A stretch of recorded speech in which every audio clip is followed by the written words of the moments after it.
Hey, Scott Fresner here with the T-shirt report. Show 30, Mr. Greaves? You think show Yes, 30? show 30. I was back looking at stuff Now we're yesterday. doing We, we, we're doing we, one show every 4 months now. we were going to do once a week back 3 years ago. In fact, it was almost 3 years ago to the day because I looked back at a couple of old shows and you had a stocking hat on one and a scarf on because your house was kind of cold and I think you had massive snow outside.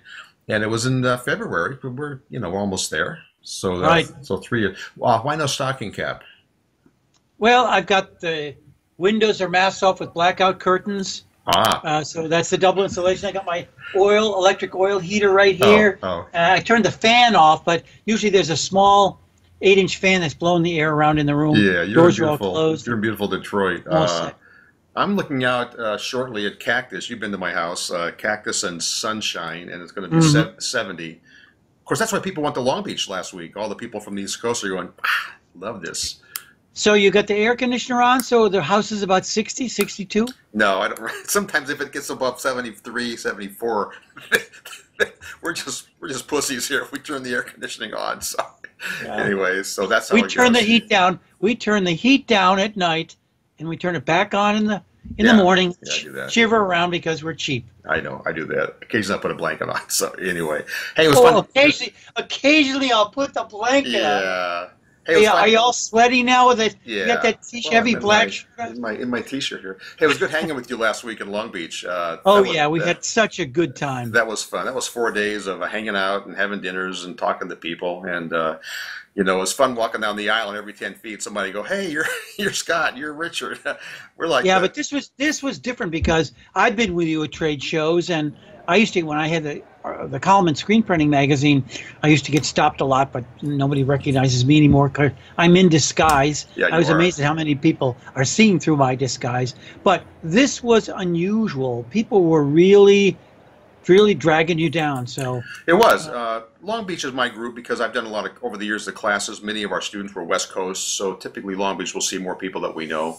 But yeah, it was good. But the show was packed, and funny to see people that come out of the woodwork and the foreigners. You ran into quite a few foreign exhibitors, people that you know from your travels overseas, and they were all there. Although you said you didn't see John Mason, you said he was going to be there. He's from Union Inc. And I saw Peter Yule from the original Euroflex from 25 years ago. Haven't seen Peter for more than 10 years. He told me John Mason was there. But I also saw Chris Pluck, the transfer expert. He's with Insta now, and it was just real pleasant. I was hoping to be able to see him, and I think that's the ones that I'm remembering right now. Those Poly One kind of guys. Well, the show was packed. I got video of the show opening, and I'll show it right now while we're talking. But it was the cattle call of people going in. The aisles, I think, were packed. Although in the back of the hall, they had the main hall, then they had the rotunda, the middle area, and then the rotunda kind of in the back, and Ryanette's in that middle area. The back I thought was dingy. You were back there when I was doing a seminar. I thought the lighting was poor, and it was kind of a little afterthought. I don't think those guys back there were very busy.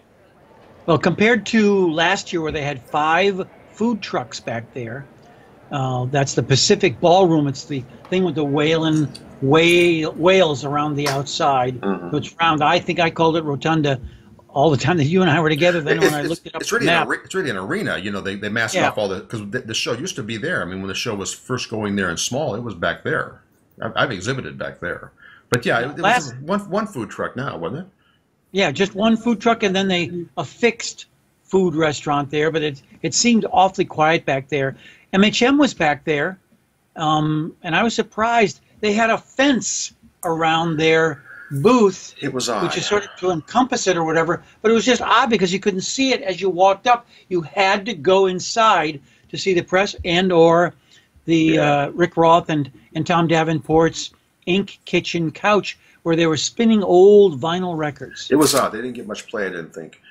It's too bad they were back in the back like that because, Rick Roth has a great crowd and is a smart guy and gives back, and he's stuck back in this thing with MHM in this corner that was fenced off. You're right. Nobody knew. If you walked by there, you wouldn't really know that you could go inside the fence. It was like a rodeo arena, and you wouldn't know what they were doing. And it's too bad because I was back there twice during the show, and they were spinning music a little bit one time, and you're kind of going, "What's that?" But you had to look over the fence to see the box of albums and to see the old school. Or to to invite yourself into the fence. It was odd. It was very odd. It was. I think it looked good on paper. You know, look at the floor plan. I've done that where you lay it out your booth and it looks good, and then you get there and go, that was stupid. It was just bad they were back in the back, you know. But the seminars, you helped me with some seminars. You videotaped them, and you did a marvelous job. You're I'm pleased. But I had, I think, 100 people in one. I had like 30 or 40, maybe 50 in my hands-on all day. I think I had 80 in the marketing one. And if you walked around, Greg Kitson had, I think, 115 in one of his. And we talked about that was in the day, those were good numbers. Then the shows declined to where you were lucky to have 20 people. But I think seminar traffic is a good sign. But I picked it on Dane. He was busy. Charlie was busy. Greg was busy. And I'm not sure if they were standing room only. You know, there might have been for the Kudray Rowan one that was on, they did, I think, a joint one that was like on social media possibly. Okay. You didn't peek into that one. No, I stayed with you making videos. So yeah, so we had a good time. But it was a good scene that and even in the back, I did as you know, the DTG one in the back free. They had a free platform in the back for free seminars that we just volunteered to do those. And you filled up all the chairs. I got there and there was 2 people. And I thought, oh man, this is Sunday noon. Boy, you know, we all know that is not when you want to be doing a seminar. Everybody's going home. I thought this would be going to be a bust. I'd be talking to 3 people. And then I went to the bathroom and came back and it was packed. So every seat was full. Good topic, direct to garment, and I did my best. But I was thinking, oh man, you know, I stayed an extra day for this. Will you be able to ever go to the DuPont booth again? Because you were giving those guys the razz, and they had their booth. They had like 4 guys in an empty booth the whole time. I went. Where was I at? Out getting a drink in line somewhere, and the guy in front of me was a DuPont guy, and I recognized him because I was banging on him in my seminar, and he said something like. It was weird. This is not right. I'm just paraphrasing. You've been coming to these shows very often? To me, which was after I banged on him. It just showed that he didn't have a clue who anybody was, you know. And anyway, so it was kind of fun. Hey, we walked the show. What do we keep seeing? Water-based ink. My God, I've never seen so much water-based ink. Remember in my seminar, I think you were there, one of my seminars, where somebody asked, do I think that this industry will ever get rid of plastisol and go entirely water-based? And my response was Charlie Leach. You know, I told my Charlie Leach story of 25, 30 years ago. Nobody wanted to hear water-based ink. I said, I don't think so. But I don't know about you, but I was blown away by all the water-based ink being printed at the show. Or people that we met, like Colin Shane, who works for Virus, who's only ever printed water-based ink. And he's a 4-year. He's only been in the business for 4 years. We did a great interview with him, and we had crappy audio, but I looked at the footage, and it's really good. But I was surprised when we first started talking to him, and we met him before, the evening before, that he's from Montana, and we're kind of joking. there's screen printing in Montana. So here's a young guy who says he kind of mandated for his shop no plastisol. Mm-hmm.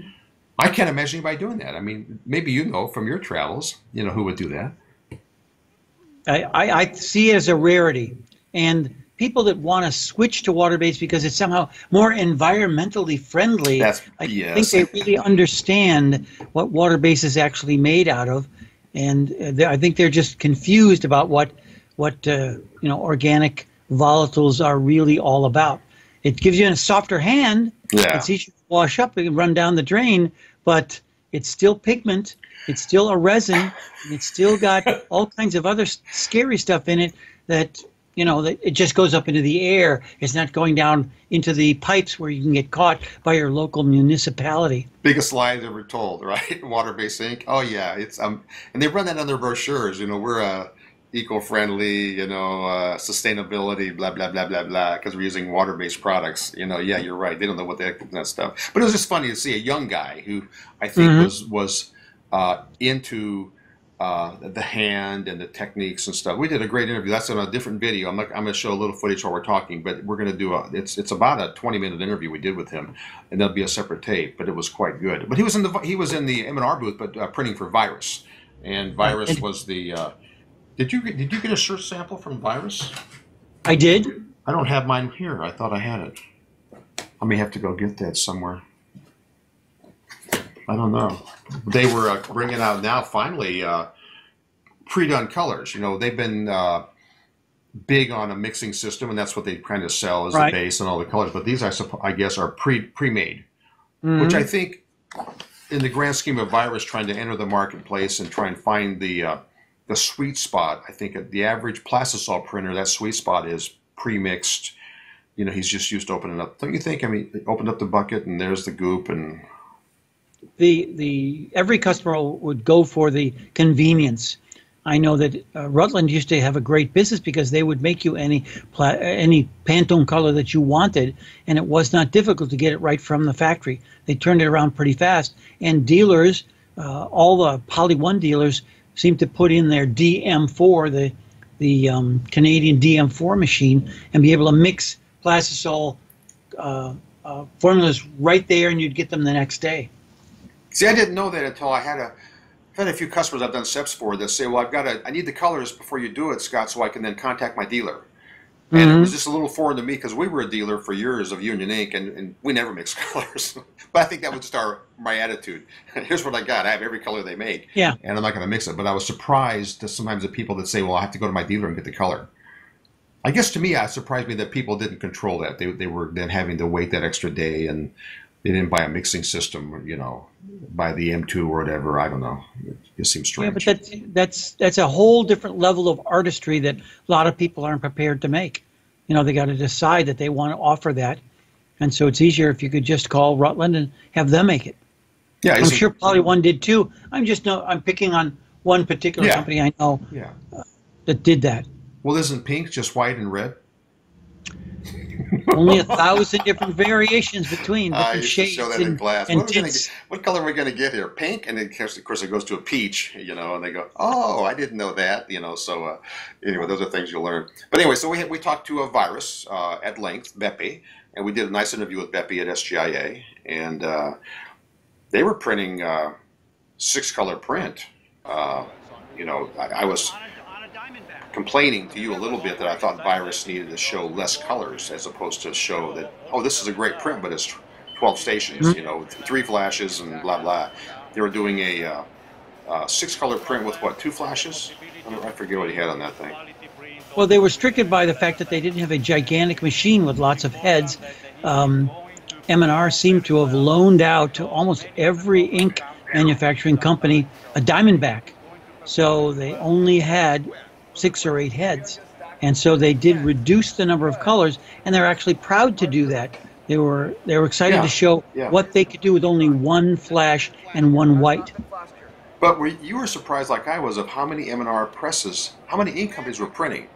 I mean, really, you know, usually they have their samples and they got their stuff, but everybody was printing. Everybody had a blue press in their booth. I don't know whether that was M&R's way to say, I'm not going to let Rock get in here and do this, but I bet there were a dozen, don't you think? I mean, if you looked around the show, I mean, all the people, different... You know, our friend Jeff Proctor said that they've printed in the booth before, but never with an automatic. No, Lancer, so Magna, Jesse at Matsui. I mean, there was every time you turn a corner, there's a blue press in the booth, and they're printing. And that was a good sign, though, because sometimes you go to these shows, the smaller versions, like if you go to not the Long Beach, but the smaller ones, there's just not much printing going on other than M&R, maybe MHM. It was also interesting for the textile people because all of a sudden now, the big vents that have always plagued graphic printers when they print at the SGIA show, I know that one time NASDAR was completely underneath an air conditioning vent, and we were trying to get, you know, a solvent drying ink to not dry, you know, right in the screen. It was a setup you'd never have in your real shop.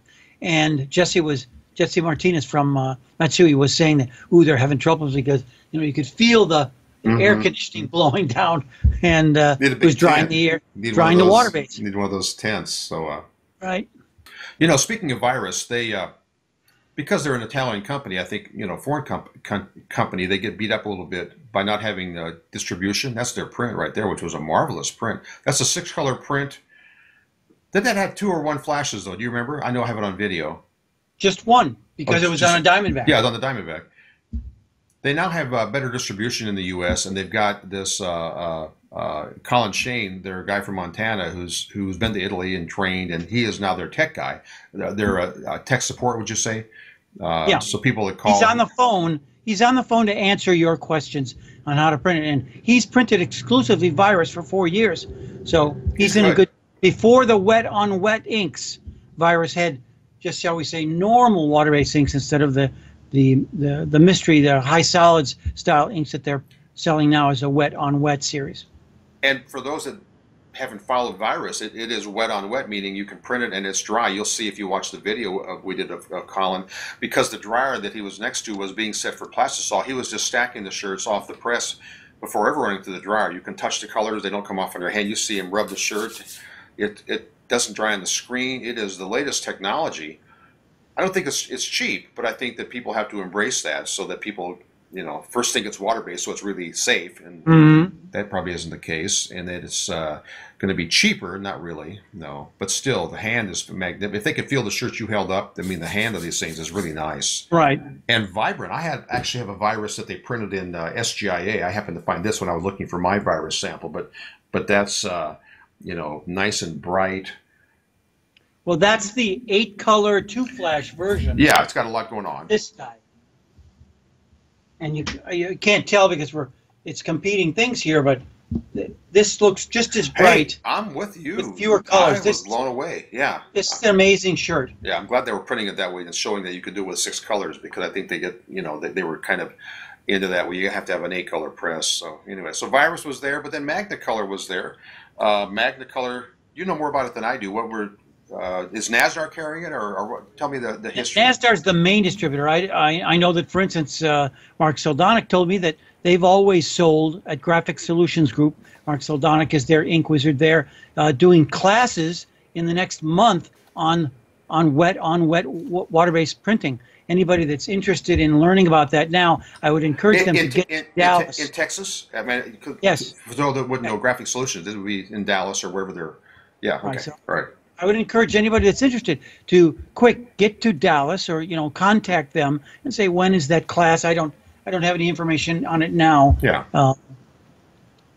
But I don't know whether or not Mark will teach both Magnicolor and Virus at the same time. But if you're there, he'll be able to tell you how that feels. Now, that shirt that they're showing there, that's a full polyester shirt, and that's it's not as soft as it might be. But boy, the colors are bright, and it's certainly softer than any plastic. It's nice, though. I mean, really.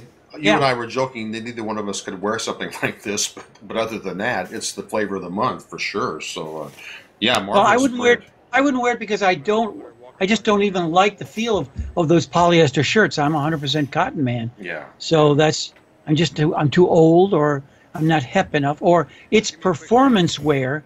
And that's, of course, the buzzword for the last 5 to 8 years is performance wear. How do we print on that stuff? So who else has Magnicolor? Who else has, besides NASDAR?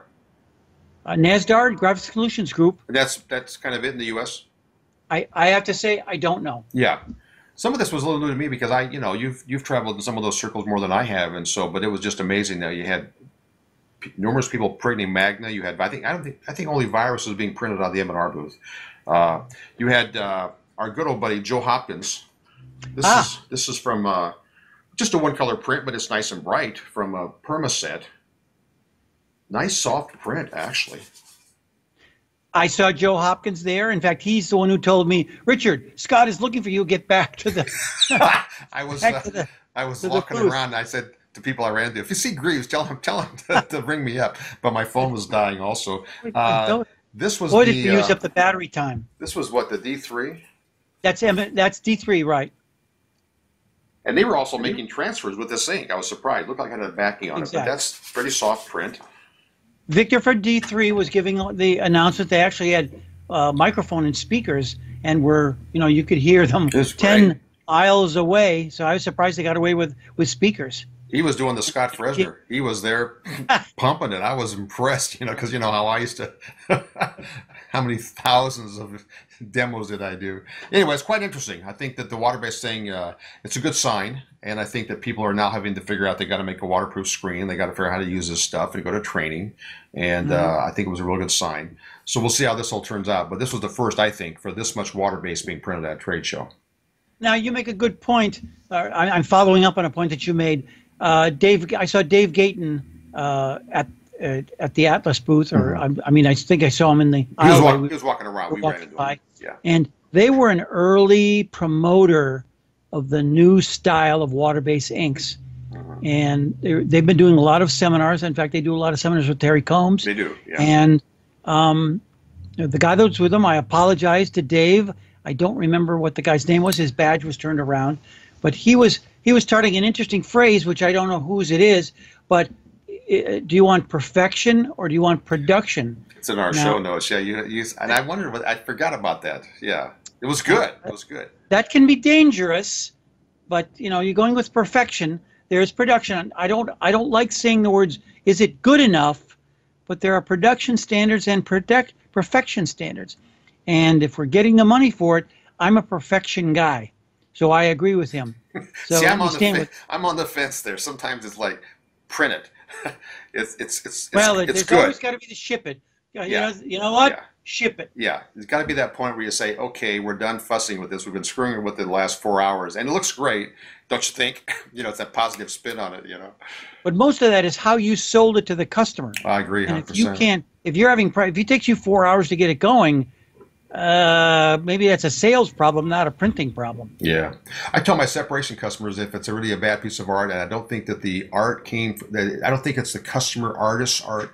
I see you've got to lower their expectations. I can do the seps, but this is really poor. You got to tell them, got to lower their expectations. Let them know it's probably going to be dynamite on the black shirt or the motorcycle and the guy because it's a low quality thing. But if I get a job in that is a owner artist, and they did the art, and it's a real detailed piece of art, and I know that's their baby. I know I'm screwed because they'll be the ones that will then really want perfection and probably won't do very well in this business. But anyway, so what else do we have? We had and we saw our buddy Jesse Martinez at Matsui. They were printing in the booth too, and they were showing their goop.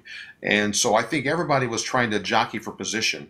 You think now? Correct me if I'm wrong, because Virus I think is the one that really has got the real wet on wet.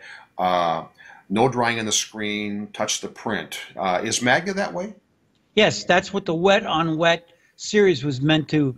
I don't think that my friends at Magna would want anybody to say that they're chasing Virus, but they had the same sort of that's what I thought. Of ink. Yeah, but I wasn't sure. I don't think they were promoting it as much as Virus does. I mean, the wet on wet aspect. And so other guys, Matsui, I was with the Joe Hopkins booth. I happened to hear Joe just mention somebody. Yeah, we let it sit for a while. We sprayed the screen down and it opened right up. It was one of those water-based talk. So I don't think the Permaset is that way. Well, I think that this advent, when Virus came out with their wet on wet here in the United States, they had an open house at M&R in July, and I remember standing around while we were watching them playing, and it was confusing in the beginning because I've been printing wet on wet water-based ink since 1981. So, I've got a shirt upstairs. It is my favorite. It is the classic best shirt I've ever printed, and in water-based, or a very early process shirt. And it's, what's his name? The creature from the Black Lagoon climbing out of a swimming pool, and he's got his hands on those aluminum railings on the stairs, and of course he's wearing a Speedo swimsuit, and it's a shirt that got printed for Speedo. And all my water-based printing has been wet on wet. Yeah. But it was never on black, and it was never without a flash of sorts, because I never printed a flash. Yeah. I always printed even the white base would have to be printed flash, which is what Charlie Leach from Pavonine taught us to do 20 years ago. Yeah.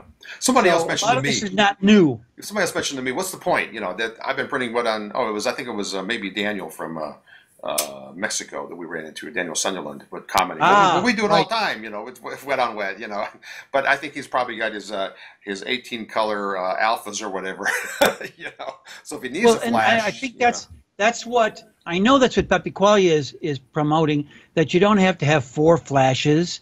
And you don't have to have spacers in between of the gigantic machines, that it's bringing it down to smaller and smaller because of this mystery, doesn't build up, and it's dry to the touch through whatever magic of high solids or acrylics or whatever the magic is, because they don't really tell you something so that you understand what it is.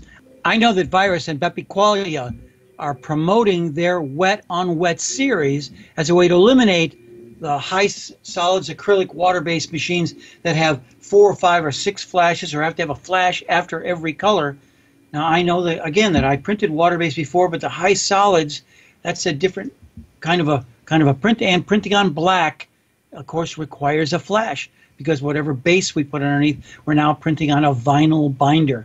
So this is why Beppe was so pleased with printing on a Diamondback, that he could show that we could get almost as many colors or the brightness out of that Volkswagen van print with only 6 heads. He thought it was kind of a badge of honor, I think, using a kind of a lower end auto that they struggled with a little bit, I think, with squeegee stroke and pressures and different. Well, they did. I know that Colin complained about the air cylinders that they weren't working so well, but that's at a trade show where the air isn't as perfect as your air compressors right over there. Yeah. And as I think about it, it could be that those are 8-head Diamondbacks because I didn't count, but there was only one flash, one white, only one flash, and maybe 6 colors. Yeah, sounds like back in the 1980s. Definitely. So Virus was a flavor of the month. Magna was out there. Permaset, they were all there. I think that those who are watching this show that are going, wow, I guess I need to try water-based ink. You have quite a few choices now, whether you're buying from Graphic Solutions or most suppliers. It's out there. And expect failure the first few times, with either screen breakdown or just not getting it, not understanding it. But definitely water-based was the hot deal. One other thing to add to that, Beppe was negotiating with somebody else, but which he couldn't tell us because the deal wasn't done yet. But look for an announcement. He wouldn't announce it on our interview with Colin Shane. Yeah, a big dealer. A big dealer network. So those of us that just sort of look, how many big dealer networks are there? There's only 2 or 3. So I know who it is just by process of elimination. But there's so many. We'll see it in another podcast in a couple of months. Now, they're big on sample kits, which is great. I've talked before about Union Ink. Our buddy Richard, rest in peace, was big on samples, and Virus is real big on samples. And they've got now a sample, I think, their new pre-mixed stuff that I thought that's what they were saying. Where you can buy the kit that has all the stuff in it and then some base and maybe some mixing instructions. And so if you're watching this and you're new to water-based, that's the way to go. Just piss away a few bucks. I mean, probably a few hundred. I don't know. It's 500. Oh, is that what it is? Well, it's 500 for a wet-on-wet kit from Virus. I don't know about Magna colors. Yeah, just do that and give it a shot and see what you think, frankly. Newman was there in force, as they always are, but they were printing also in the booth. They did a marvelous print. I think you have a sample of it that, as typical Newman. But this print from Stretch Devices is so that you, the customer, can actually do the stroking yourself. So it's meant so that you are actually doing it. You're pulling it and you're seeing. That's how it was set up. I didn't get by the booth. That's how they were doing it. It's a manual setup, but there's such fine detail here, so many tiny little dots that you look at it and you go, oh my! Don't tell me you can't print white ink with one stroke. That's their claim. Yeah. Right, and not water-based, just plastisol. Just plastisol. Yeah. But it's one stroke white. Yeah. But it's high tension. They razzle dazzle you, and Don was there in force.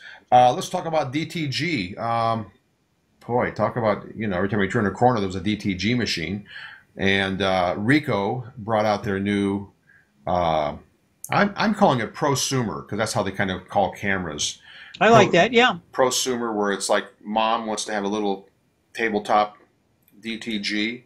I'll show video while we're talking about this. It's the RI, for Ricoh undoubtedly, RI100.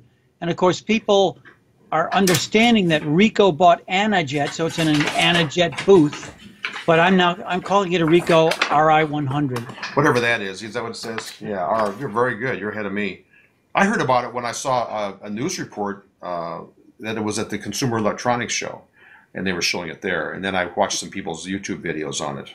It won a big award, but I read about it in the FESPA newsletter. So I was thinking, oh my, how much is this? Because it's not much bigger than a very small inkjet printer. They just modified one of their inkjet printers. There's the print that we got off of it. I'm glad you're showing that in a big shirt. That's a large Gildan shirt, and the image is only 8.5 by 11, and that kind of disappears. So yeah, that's the downside. You know, that's a tough one. God, remember we struggled when things were 11 inches off vellum paper. God, we need 11, we need 12. You know, so that's 8.5 by 11. But we were there, and a lady was there with a bag. Mm-hmm. You know, and they were showing a tote bag after we got our demo, and there's a market for that. It was $5,000. I had a heater built into it. So you print the shirt, stick your cassette. Boy, talk about smart thinking. Stick the cassette on the heater and print a shirt while it's cooking. You know, I wouldn't say it's tabletop, but it was on a table when we saw it. I guess it was on a. Oh, it was on a desktop. I could have it right here on the side of my desk. Yeah. I see every embroiderer investing in the 5,000 now.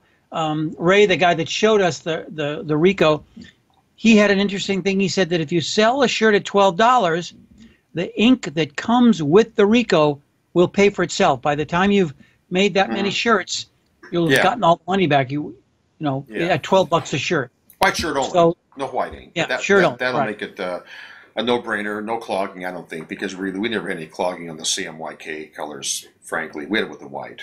You know, white ink, yeah. So they had that, and then Rico was there as Anajet with their usual display, and Epson has brought out the new F2100 to replace the F2000. Supposedly be faster. They've got. I thought David Landesman said that at night it flushes. I could be wrong. This was just David telling me that at night it flushes the white out of the head and replaces it with cleaning fluid. I may have that wrong. So if you're watching this, check it out. Self-cleaning, which is the reason that I actually wanted to look at the RI100, the Rico, is that it had self-cleaning in the ad, and then David told us when we interviewed him that the new 2100 Epson has cleaning in the head. Self-cleaning. That's what I said. There's a the news release I read said it prints white at the same time. That's a misconception, because we actually had our RIP design years ago where you could print white and colors at the same exact time. But this one prints the white first, rewinds, prints the colors, but it kisses it with a highlight white. So it pops the white where there's highlight, which is really cool. We did the same thing with the old T-Jet. And I was surprised that Epson didn't do that when they first brought this out. So it doesn't print white and colors at the same time.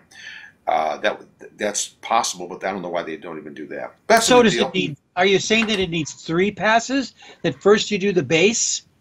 No, the base, then the colors. But when the colors go, it also prints the highlight white. Right. So that's what I understood. So that'd be in 2 passes. It prints white with the colors. Yeah. Now but it doesn't print the base with the colors. No, they're discounting the old F2000 to. This is just from Lawson, but this is the going rate. If you go online to Equipment Zone or anybody else, they're down to $13,000 for the old one. The new one is, what do you say, 16,000. Yeah, and that's the Epson F2000. Faster and a variable dot size, so you can get better resolutions. Nice printer. Brother was there. I just picked up flyers. This is the Brother GTX. I think that if you go online, this is getting higher marks than the Epson, I think, as far as durability and as far as replaceability, and they'll send you the head out and you can pop it in, the carriage. Epson has to bring a service guy out. So I think if you go onto the DTG forums, those of you who are watching this that like DTG, go to the Facebook groups and type in DTG owners as a group, and you're going to find, as I told in my seminar there, people say, love it, hate it, hate it, hate it, love it, hate it, hate it, hate it. Nothing has changed, but I think the Brother probably gets beat up a little less. I didn't catch until I read this flyer before our session here that this is a Firefly dryer, the brown dryer, but it's also a brown pre-treat machine. So it goes through, gets pre-treated, then it goes into the dryer. I didn't know that it was $91,000. I just happened to catch that earlier. Did you catch that? No. You know. But the GTX, I think, is getting high marks, getting good marks. But everybody was there. You know, what else do we have? We had M&R was showing, of course, digital squeegee, which is, large behemoth on top of a big automatic press and just cranking them out. And they're screen printing the white. Because the white's the most expensive. We always knew when we were doing DTG, if we could screen print the white, for a quarter or whatever, and flash cure, and not have that $1.50 in the white, that would then make it viable for the contract printer, we thought. So they were there. MHM, I don't think had theirs out. MHM has one called the IQ Digital, but I don't think it was back in their booth.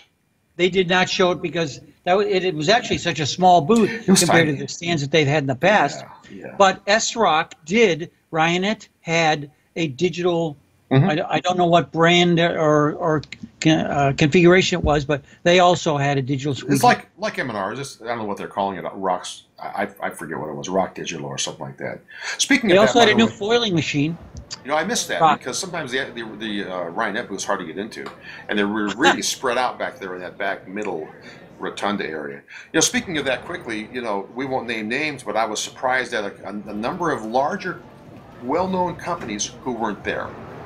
And shame. And I tell you what, I know in my days of sometimes we had some hard times and it was hard to find that booth rent, but we knew that if you don't show up at ISS Long Beach, people talk.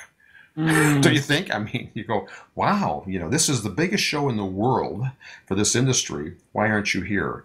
And so again, we're not going to name names, but read between the lines. If we didn't mention you, were you actually at the show? Yeah, you know who you are. So anyway, in the DTG vein, I don't think you know the guys at Brian Walker and those guys at Image Armor, but they have ready-to-print apparel, RTP, and they now have 9 colors of shirts.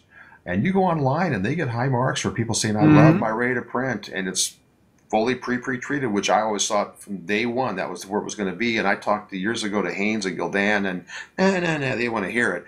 But now it's the real trendy thing, and those guys have it. And they also have a knockoff for Epson ink. They have a ink for the F2100 and 2000 that's probably half the price of Epson's ink. That's going to be a big deal, I think, too. Ink prices for Epson and for Brother both have been still sky high, and that's been a big turnoff to people. And I think you're going to see this third-party ink as the another flavor of the month as time goes on. So what else do we see that has DTG? I'm looking at my notes here. That's it. That's probably it, although I had a good turnout on my seminar, which was a good sign. I don't know how many people were there. Maybe not 100, but there was a lot, and it was a good sign. They're all newbies, because when you ask for hands of people who had equipment, and in fact you, in your story of DTG 101, you sort of alluded to things that are history, and of course these newbies wouldn't know any of that mythology of how you started the industry. Yeah, they wouldn't know that, but DTG was out in force. Definitely. You know, we all go to Long Beach every year hoping that we'll find something new and see what's happening. I think last couple of years it's been okay, maybe digital squeegee, you know. But this year, between the water-based ink and the latest, I think, game changer in screen making, wouldn't you think, was Sade's laser exposing in it? You know, you've been following him before me because you hang with Alan Howell more than me, and you hang with those guys way more than I do. But what are your thoughts on that? 20 years ago, game changer? You think game changer? 20 years ago, there were laser imaging systems that were in the $500,000 range, and you had to have a Sun workstation or 2 Sun workstations to run it in. And it was space age stuff. Tony Pernicello sold 2 of them, and they were probably happy. Argon was the one that I was trying to remember where it came from. But this is an $80,000 unit that looks like a very large flatbed scanner with a scanning module that goes back and forth like this. And you determine the amperage of how powerful the lamp goes. You determine how fast it goes. So it's a tunable device. Immediately everybody wants to know, well, how long does it take? Well, it takes about 2 minutes at resolutions better than what you can get from an inkjet. But the key here is that you're interested in this because it has no consumables, no wax, no film, no photographic chemicals, but it's $80,000. So, but it's computer to screen. I mean, and you're right. But other than you eliminate the ink or the wax, what's going to break down? Motors are going to break down. But if you're making 100 screens a day, or you know that's your top, I'm assuming that you'd maybe want to buy 2 of them. If you need to do 200 screens a day, you'd buy 2 of them.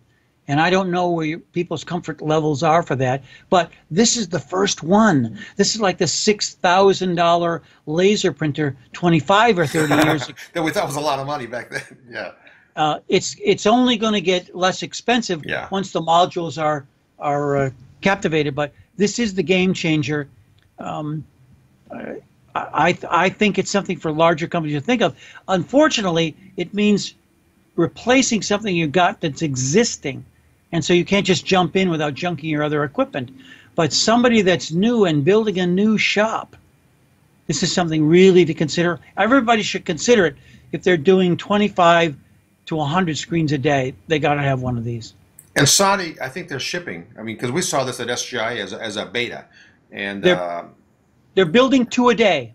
So oh, I didn't know that. Oh, that's good. At the end of a month, they'll have 40 of them stacked up like cordwood. I bet they sold 20 at the show. I don't know. I'm just picking it out of the air, but you know, I mean, it was. Although, what did we notice at all these places? Because I'm a good marketer.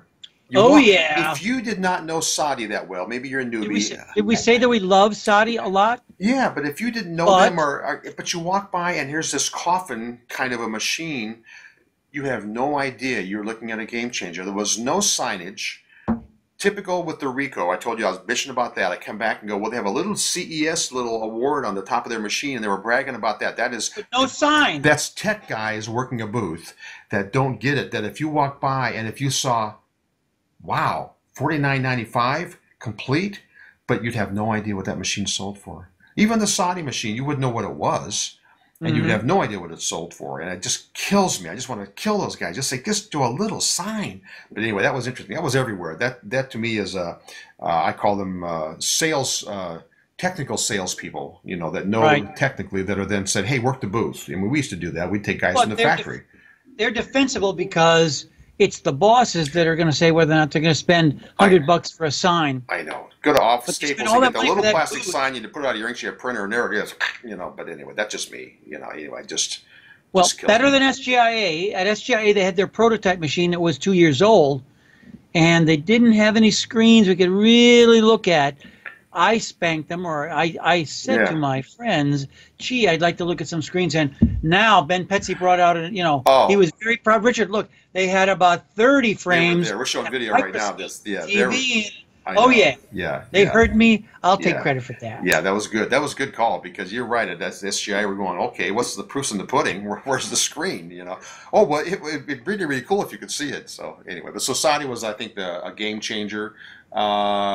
Riso was there with their GoCo Pro, and they've been pushing that for a long time. That's where that's kind of a pre-filmed mesh that then with heat, it's like an oil, like a thermal printer, and it exposes the screen, and they're showing that. They're trying to be more aggressive. And way in the back of the hall was a Mitsubishi that I saw. Right. With two guys that asked me, again, you work these shows very often? I says, what division are you guys out of? Well, we normally work the litho shows. This is our first time at a T-shirt show. I said, well, you don't know who I am, do you? No, not really. But here's a pen. They had the printed pen, and twice I walked by and the stand was empty. They were in the booth next door talking. So I could have loaded it up and put it in my car. They were in the booth next door talking. They were always out of the booth. Anyway, just kind of funny to see these guys that don't know the industry. Even the guys at Riso, who I kind of bumped into, and I know these guys from years of past, and we're talking about their machine, and I'm saying, you need to pitch the fact that with your machine there's no film, and they're going, oh, there is film, the film, the screen, it's film. I go, no. The Americans don't think of screen mesh as being film. I'm talking film positive. Oh, film positive. I says, tell people that it doesn't require a film positive. And it was like changed their world. All of a sudden they're like, we get it now. The Americans don't call our mesh film.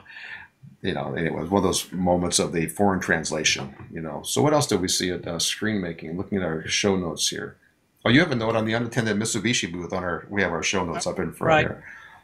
But to add that all three of them all look like outtakes from the Oyo systems of thermal imaging, either a positive and or direct on the mesh. So the Diablo and the Goblin from Exile, which is a child of Oyo down in Houston, Texas. Yeah. Did you ever get by their booth? Did you ever get by their booth? We were trying to get to their booth, and did you ever get there? I never got to go see. They were kind of on our list. No. On the same. Oh, we went by the Sherlock booth. Right. And we had heard they have a new toy, but they were kind of busy, and we couldn't see what it was. But I took a picture, so we'll have to find out what Sherlock was introducing. It was something brand new. Well, I do know what the Sherlock was. Do you know what it was? I didn't know what it was. Sherlock has made a new frame, and it has a rounded lip where the mesh meets the frame, where you would normally put a bead of glue or something, and that lip fits a squeegee, a windshield wiper, kind of a piece of rubber that blocks the frame. So I saw the rubber, but I wasn't sure what the application was or if it was new. So it's a way to pre-tape the screen, or it's a automatic way to tape the screen, where you just press over the little rubber, like a Ziploc bag is what I'm really trying to. Like a window. I used to be in the window business. Like they call it vinyl, where you put a window in and you'd have the rubber to hold the window in place. Well, now I get it. We were by there real quick, and Jim and Sherry were both talking to people, and the son was doing a demo, and we figured we'd find out later. They sent Deborah Sexton after us to make sure that we stopped by. That's what it was. Yeah, she told us about that. They also have their reinforced panels, and they've now got a reinforced panel that's actually got, I don't know, it looks like some body armor inside it, and they had it stabbed with a bunch of plastic spikes. It was killer. I'm not sure I got a picture of that. Maybe I did. Yeah, it had all these little things you're right, like a warrior. Their reinforced edge around their reinforced border is stronger than ever before, so it certainly is not going to rip. Nice stuff. Yeah, it was very impressive.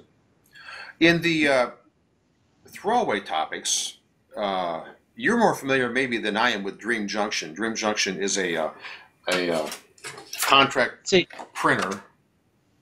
I think this is them here. I picked this up at their booth. I was surprised that they were there kind of pumping their, and then we have another topic with them, but they were there pumping their service. So if you're a screener and you don't do DTG, Dream Junction says for $8.50, I'll print a Haynes 5250 for you, charge you $5 for shipping and print it. And they were there really promoting their contract printing services to people without DTG. But you got tipped off by Marshall on a little technique they were doing. Marshall Atkinson told me that they are printing on the neck, so they're doing a neck logo. And so I thought, well, that's interesting, but I wanted to see how they were putting that on the platen. And it turns out that they aren't showing you how to put it on the platen. It wasn't in any of the movies, but it was a very large label. You got a shirt. You have a shirt, don't you?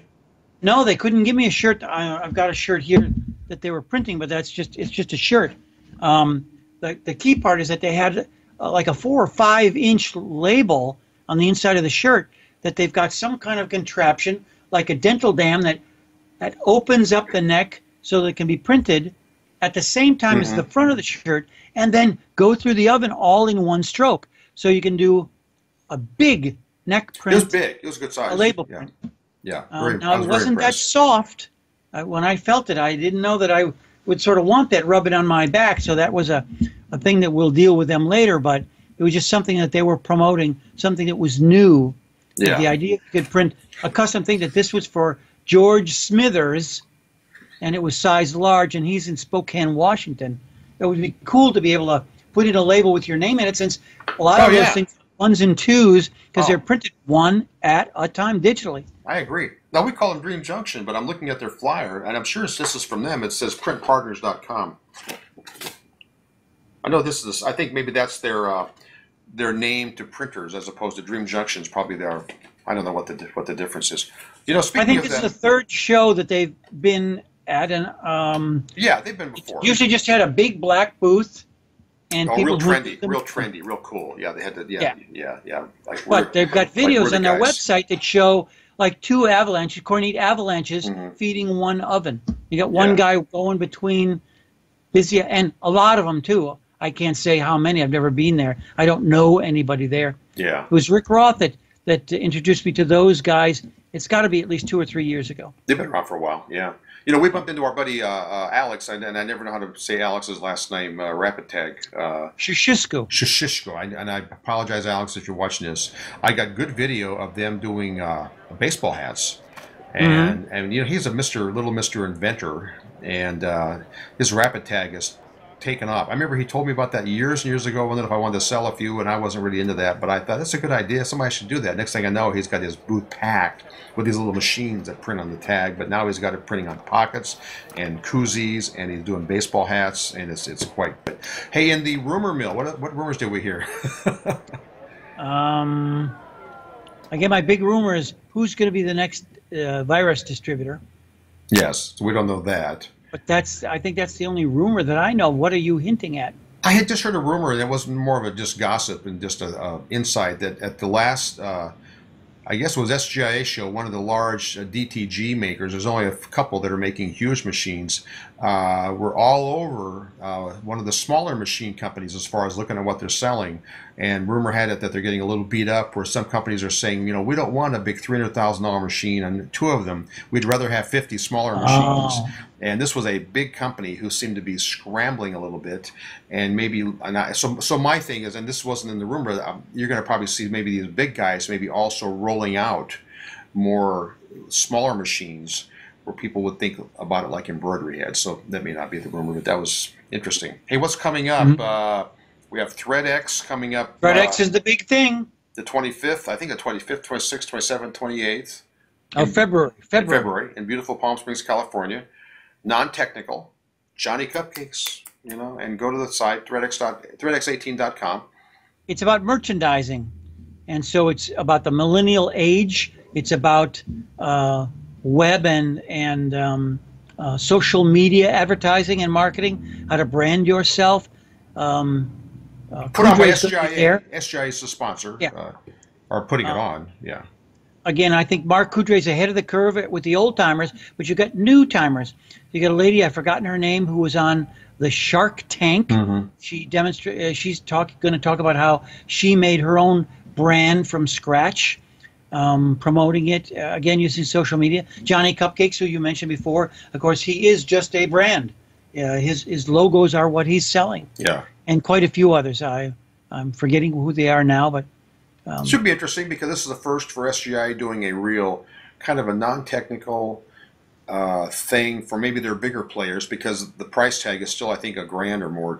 And I think their cutoff date is just a couple of days. I think it's February 2nd for early bird. Well, the big discount date is coming up. Yeah. So it'll be full price for the rest of the time. But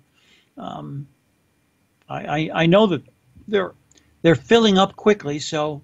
Yeah, it should be good. I'm excited. And then we have ISS Atlantic City. You're going, I'm going. I'm doing my 3 seminars there.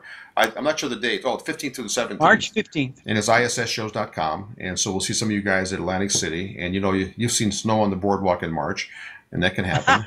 Really? Last year, I saw Trump's name coming off of his old hotel, the Taj Mahal, from where I was staying. That's so funny. I have to get a picture of that. So anyway. I'll send you the picture. What else do we have? Hey, this show is brought to you by t-shirtprintingmasterclasses.com. I've discovered people will pay for training from someone they know and trust. So that's my new deal. tbiznetwork.com. And your sponsor is... History of Screen Printing. History of Screen Printing book by Guido Lingreiter. I'll put up the address and order today. Hey, I'll put up our email addresses so people can contact us. And this is our 30th show. I think we covered it all. ISS was great. It was a good show. People were pumped. That's good for the industry. Lots of buzz. Yeah. Yeah. I'm glad to go. Hey, nice talking to you. You better go shave your beard. This is the time to shave. You shave once a month. And I thought you'd be clean shaven for the show, but you look like who was the guy that had the bear? Grizzly Adams. Okay. Yeah, you have that kind of a look. Anyway, all right. I'll see you in. I'll see you in Atlantic City, of course. Yeah. But we'll do another show after that. Anyway, good talking to you. Thanks for watching us, guys. Bye-bye.